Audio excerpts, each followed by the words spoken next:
Hey everyone, today I'll be showing you how to make a rainbow monkey plushie from the TV show Codename Kids Next Door. For those of you who unfortunately missed out on it, Kids Next Door was made by Mr. Warburton and ran on Cartoon Network from 2002 to 2008 and focused on an organization made up entirely of kids that would fight adult oppression, for example, eradicating broccoli supplies and fighting villains like Count Spankula and Father. It dealt with a lot of issues, primarily growing up, which makes it one of my favorite shows of all time. Rainbow monkeys were a toy inside the KND universe and a big part of the show, so while we never got an official plushie as merchandise, I'll be recommissioning you all for one final mission today. Besides the usual 2x4 technology needed to make sock plushies, needle, thread, stuffing, full list in the description box, you'll need 2 socks in a color of your choice, as well as a small bit of a coordinating color. You'll also need yarn in a dark color like brown or black. I'll be using 2 shades, but one is fine. The KND Code Module Wiki has pictures of every kind of rainbow monkey to appear on the show, so feel free to look there for color inspiration. The first thing we're going to do is make the body. Turn the sock so that the heel faces upwards, then take a Sharpie similar in color to your sock and draw an oval around the heel as shown. If you only have black Sharpies, it won't be the end of the world, but your plushie will have dark lines around all the seams. Next, I'm going to thread my needle to begin sewing. I usually use upholstery thread so that it's easier to see on camera, but any type will do. If you're new to making sock plushies, then this is quite an ambitious project for you, but I've got a beginner's guide you could check out. It's an old video, but the content's good and most of my methods are the same, so I highly recommend it. Now we can begin backstitching along the 2 lines we drew, pretty standard procedure. This is actually the second rainbow monkey I've made. The first was a speedy recovery rainbow monkey, which makes a great get well soon gift for any operative.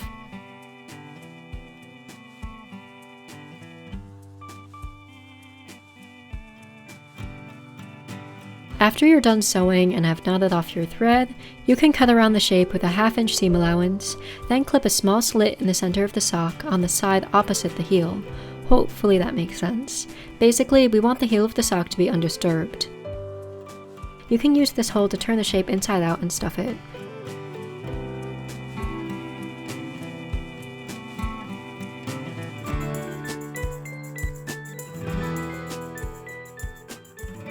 Then we'll use a running stitch to close the hole like a drawstring bag, making sure to tuck in all the raw edges, then securing it with several stitches over top.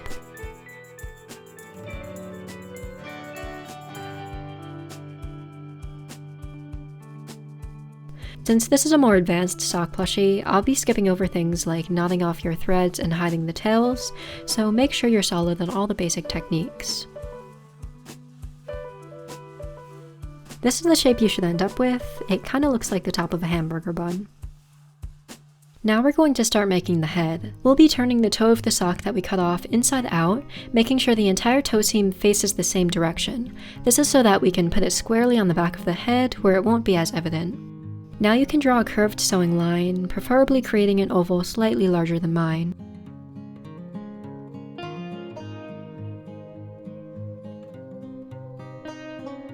When you stitch around it, make sure to leave about 1.5 inches open in the center to turn it with.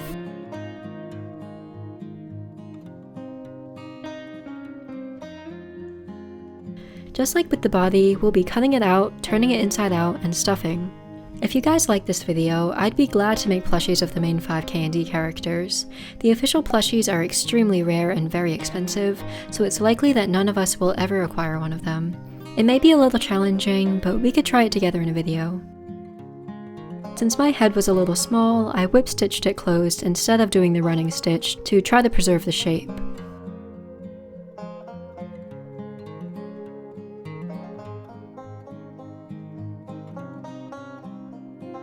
To the head, we're going to add a lighter patch using the other shade of sock fabric. Just cut a large piece and pin it to the head, then trim it to the correct shape and size. For steps like this, it's super helpful to have a reference photo on you. Also, make sure the lighter color doesn't extend onto the back of the head. It's quite easy to do if you're not careful. Then you can whip stitch it on, taking small, fine stitches.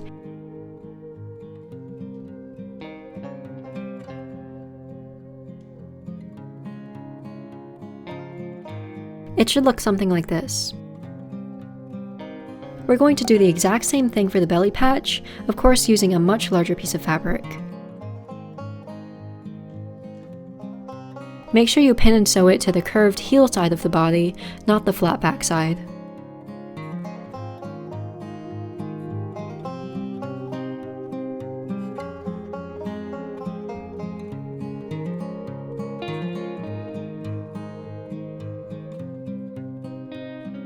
From one of your scraps, you can draw 4 small limb shapes.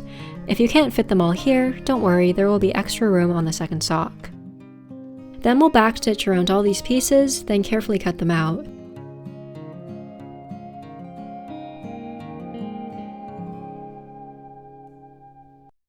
Depending on how you oriented your shapes, you may have to cut them open like I'm doing here. After turning them inside out, if you clipped your seam allowances a little bit shorter, you may have to add some stuffing. I just used small scraps of leftover sock. I accidentally cut one of the feet a little too much when clipping it open, so I discarded it and made another using my second sock. Then I whip stitched them onto the body, again taking small stitches and using a reference photo for placement.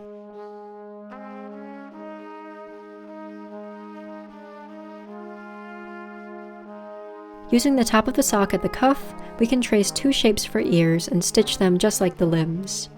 Using the second sock, I only have a partial here, I created the long tail and also made my replacement limb using the excess. After stitching the ears, cut and turn them just like with the limbs. Without adding any stuffing, I roughly stitched the end closed, then stitched it to the head, making sure to keep a nice amount of definition between head and ear.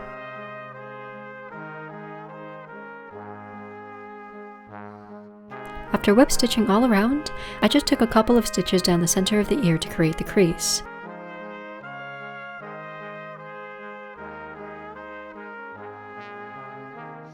Shape it with your finger so that the back side is flat. After doing the other ear as well, we're going to embroider on the facial features. I don't know anything about embroidery, so when I do it, I always kind of wing it, so apologies for any improper techniques I use. I threaded a large yarn needle with a worsted weight brown yarn. Then, going through the bottom of the head so that it will be hidden once we stitch the head to the body, I'm going to come up and do the left eye. First, I'll backstitch around to form an outer border for the eye, of course working from reference.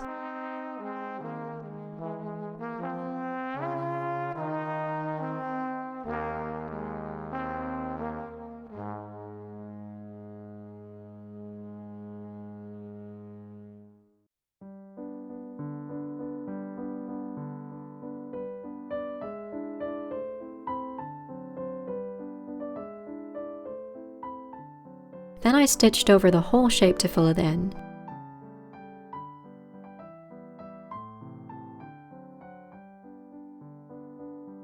It should look something like this. After doing the other eye, I'll use the same color to create the mouth, using a backstitch where I split the yarn as shown.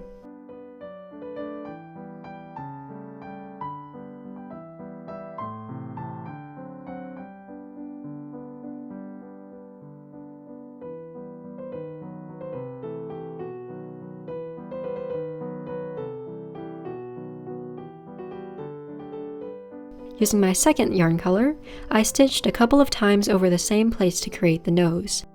If you don't have a second color, using the other one is fine.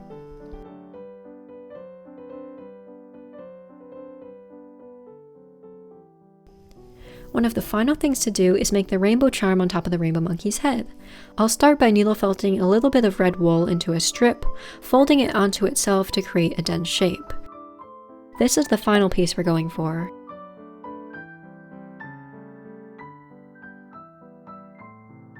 If you don't know how to needle felt, you can always use another medium, like maybe a lightweight clay that you can paint with acrylics, making a couple holes in the base to sew it on.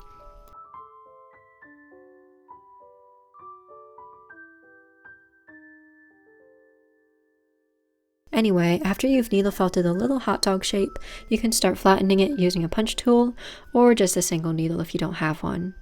You're going to want to make another, slightly smaller one in yellow, as well as a really tiny one in blue. I then folded them and stabbed them on the fold to create a more curved shape.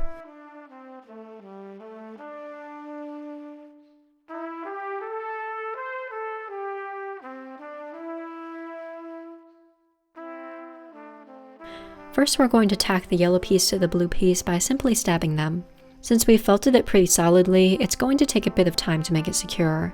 I also felted between the two pieces once they were firmly joined to keep the definition between them. Don't worry about any fuzzies that get pushed to the other side as you felt, they'll be covered up by either the red or the stick. Just switch to a finer needle and gently felt them down. Then we can add the red just like we did for the yellow. Now that we've got the finished charm, we can make the stalk that attaches it to the rainbow monkey's head. I'm just going to take a little bit of dark green wool, any dark color will do, and repeatedly fold it horizontally and felt. Then I folded in the sides and felted.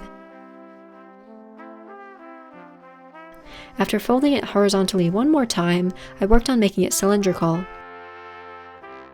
It was a little bit too long, so I broke one of the golden rules of needle felting and cut off what I didn't want.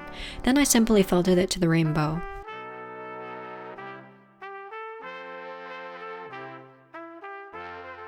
I firmly stitched the charm to the top of the head.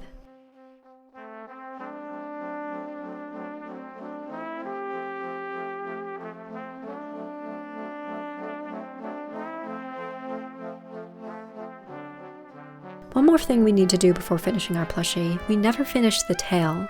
If you haven't stitched it yet, go ahead and do that, then cut around it and turn it inside out.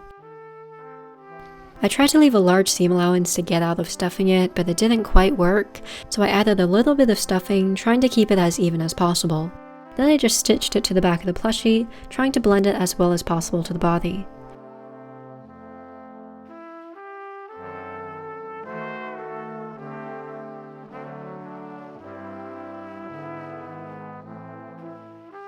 The very last step is to stitch the head to the body.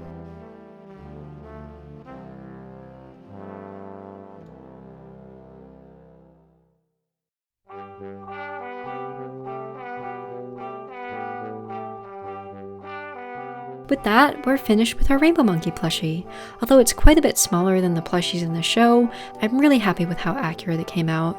I hope number 3 is proud. Even though we don't have galactic kids next door, at least we can all have Rainbow Monkey plushies. I'll take what I can get. Alright, thanks so much for watching. If you're new to the channel, I mainly do vintage sewing and sock plushies, so feel free to subscribe if you're into that sort of thing. Until next time, stay young everyone.